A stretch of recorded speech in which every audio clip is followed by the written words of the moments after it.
Police സേനയിലെ ആത്മഹത്യാ പ്രവണത നിയമസഭയിൽ ഉന്നയിച്ച് പ്രതിപക്ഷം. പോലീസുകാരുടേത് നരക ജീവിതം എന്ന് പറയുകയാണ് പ്രതിപക്ഷം. ആത്മഹത്യ കൂടാൻ ജോലിഭാരം മാത്രമല്ല കാരണമെന്ന് മുഖ്യമന്ത്രി പിണറായി വിജയൻ വിശദീകരിച്ചു. സർക്കാർ വിഷയം ലഘൂകരിക്കുകയാണെന്ന് പ്രതിപക്ഷ നേതാവ് വി.ഡി. സതീശൻ കുറ്റപ്പെടുത്തി. അമിത ജോലിഭാരം, മാനസിക സമ്മർദ്ദം, രാഷ്ട്രീയ ഇടപെടലുകൾ എന്നിവയൊക്കെ പോലീസുകാരെ ആത്മഹത്യയിലേക്ക് നയിക്കുന്നുവെന്ന് പ്രതിപക്ഷം.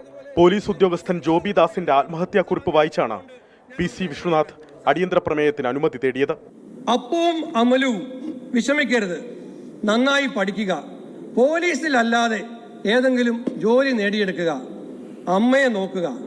ആത്മഹത്യ ചെയ്ത ജോബി ദാസിന്റെ ആത്മഹത്യാക്കുറിപ്പിലെ വാക്കുകളാണ്. സാർ, ഇതിനേക്കാൾ വലിയൊരു റിപ്പോർട്ട് സർക്കാരിന് ആവശ്യമുണ്ടോ സാർ? പോലീസുകാർക്ക് മാനസിക സമ്മർദ്ദവും ജോലിഭാരവും ഉണ്ടെന്ന് ആഭ്യന്തര വകുപ്പ് കൈകാര്യം ചെയ്യുന്ന മുഖ്യമന്ത്രിയും സമ്മതിക്കുന്നു. പോലീസ് സ്റ്റേഷനുകളിൽ ബാഹ്യ ഇടപെടലുകൾ ഇല്ലെന്നും വിശദീകരണം. ഇവിടെ ഈ ഘട്ടത്തിൽ ഏതെങ്കിലും തരത്തിൽ പോലീസിനെ വല്ലാതെ മനോവീര്യം തകർന്ന തരത്തിലുള്ള ഇടപെടലുകൾ ഉണ്ടാകാതിരിക്കാൻ നമ്മൾ എപ്പോഴും ശ്രദ്ധിക്കേണ്ടതാണ്. ചില പ്രശ്നങ്ങളുണ്ട് എന്നുള്ളത് ശരിയാണ്. ആ പ്രശ്നങ്ങൾ എങ്ങനെ പരിഹരിച്ചു പോകാൻ പറ്റുമെന്നത് ഗവൺമെൻറ് കാര്യമായി നോക്കുന്നതാണ്. മാനസിക സംഘർഷം കുറയ്ക്കാൻ യോഗ സഹായിക്കുമെന്ന് മുഖ്യമന്ത്രി. 24 മണിക്കൂറും ജോലി ചെയ്യുന്ന പോലീസുകാർക്ക് യോഗ ചെയ്യാൻ എവിടെ സമയമെന്നായിരുന്നു പി.സി. വിശ്വനാഥിന്റെ ചോദ്യം.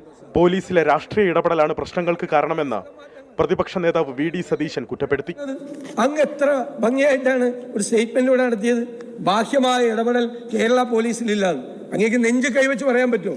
ബാഹ്യമായ ഇടപെടലുകൾ കേരളത്തിലെ പോലീസിലില്ലെന്ന്. SP നിയന്ത്രിക്കുന്നത് ആരാ? നിങ്ങളുടെ ജില്ലാ കമ്മിറ്റികളല്ലേ? നിങ്ങളുടെ SHOമാരെ നിയന്ത്രിക്കുന്നത് ആരാ?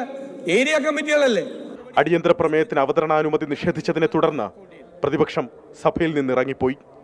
24 തിരുവനന്തപുരം.